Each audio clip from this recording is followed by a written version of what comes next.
I used to bike, I mean a proper bike, I mean a carbon fiber frame bike. And this was, I wanna say, 10 years ago.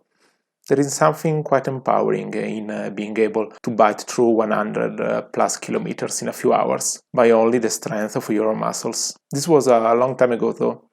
It all came to an end because GoPro and social internet came to be, and there is no proper way to fix an action camera to a bicycle helmet. Trust me, I tried. It's just not meant to be. But the feel of power and freedom never really went away. It took a while, but eventually it caught out with me. Too much of an itch. And you know what they say the cure of temptation is, or at least what Oscar used to say. So I grabbed a real bike, a proper two-wheeler, and on the run-of-the-mill type, with all of those fancy electronic maps and sophisticated ABS, ESP systems, but rather something a little bit more indestructible, straight from 1996 Japan. Put some fuel into it, it won't take much really, although it's 20 plus years old, and go north.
Have some more fuel. Come on, it will burn a little bit of fuel. Grab your reservation, well, obviously. And where were we? All right, go north. So what is the point in climbing a mountain with this giant and heavy piece of metal just to be able to ride it down? After all, isn't the journey upwards all there is to enjoy? Well, let me tell you about it.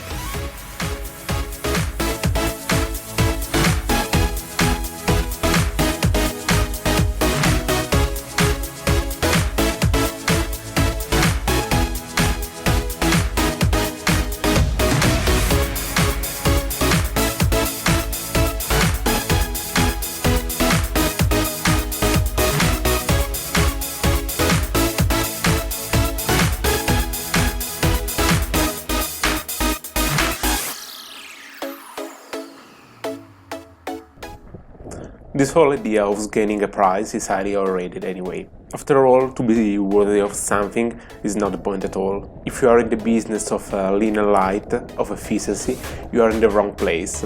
There is no, oh, this egg beater is a 20-gram lighter things going on here. The rides are so different.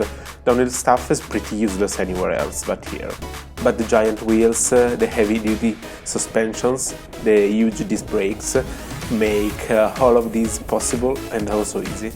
With a normal one, sweat it along the way kind of bike, I would have had a very harder time.